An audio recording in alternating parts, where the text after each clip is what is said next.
ஹெட்ஃபோனில் போய்ட்டு brightness and கான்ட்ராக்டில் போய்ட்டு சும்மா தேவையான அளவுக்கு உங்களுக்கு பிரைட்னஸ் வச்சுக்கோங்க. மறுபடியும் ஒரிஜினல் சைஸ்னா Ctrl+0.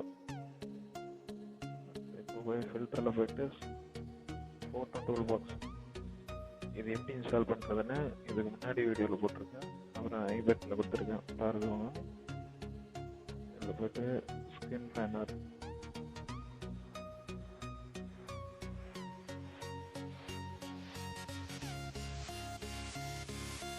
கிளிக் பண்ணிங்கன்னா டிஃப்ரென்ஸ் தெரியும். Ctrl+L பண்ணி ஜூம் இன், Ctrl+Zoom in பார்த்தீங்கன்னா தெரியும். அது ஆட்டோமேட்டிக்காகவே ஸ்மூத் தரணுக்கும் அதில் அமௌண்ட்டு பார்த்தீங்கன்னா மாறும். ஃபைன்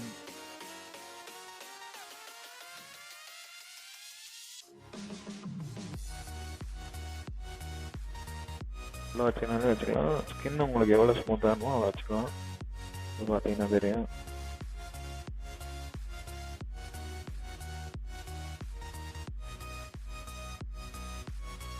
ஜூம் இன் பாருங்க. Zoom in Ctrl+.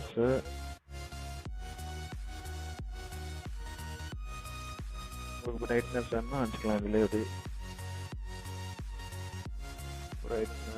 பிரைட்னஸ் வச்சுக்கலாம்.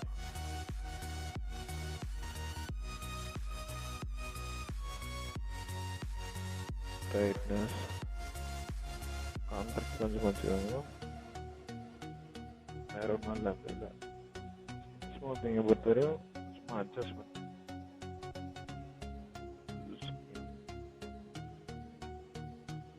ஓகேன்னு நினைக்கிறேன். ஓகே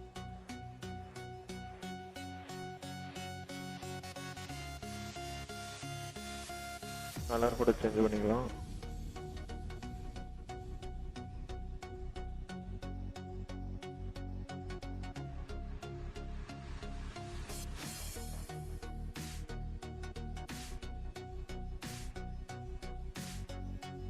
பார்த்தீங்கன்னா டிஃப்ரென்ஸ் தெரியும் உங்களுக்கு.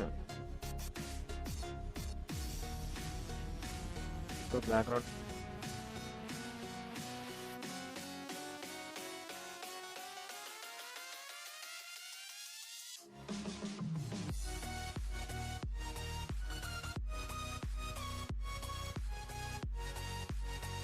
பேக்ரவுண்டை மாற்றிட்டு பாருங்க.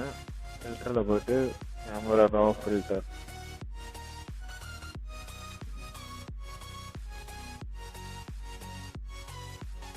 ப்ரீசெட்ஸ் இந்த இதில் கிளிக் பண்ணிங்கன்னா லோடு செட்டிங்ஸ்னு வரும். லோடு செட்டிங்ஸ் கிளிக் பண்ணிவிட்டு இந்த ப்ரீசெட்ஸ் வந்து நான் கீழே டிஸ்கிரிப்ஷனில் கொடுக்குறேன், பார்த்துக்கோங்க. பாருங்க இப்போ அந்த டிஃப்ரென்ஸ் தெரியும். கொஞ்சம் இன்க்ரீஸ் பண்ணிக்கலாம். ஏதாவது கொஞ்சம் அவ்வளோதான். சிம்பிள் ஸ்மூத்திங் பண்ணுறது இது. அவ்வளோதான்.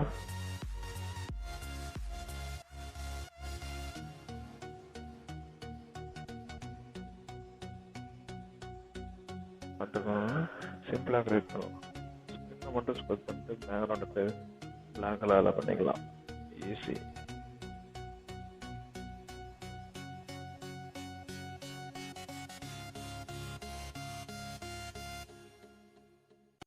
இருந்த இமேஜை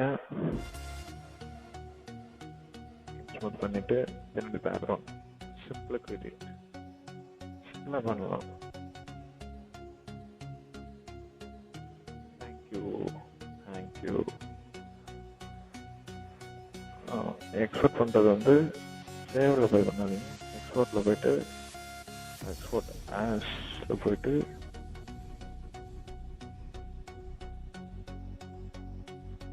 export all.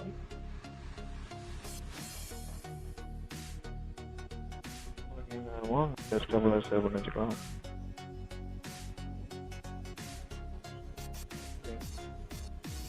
Smoothing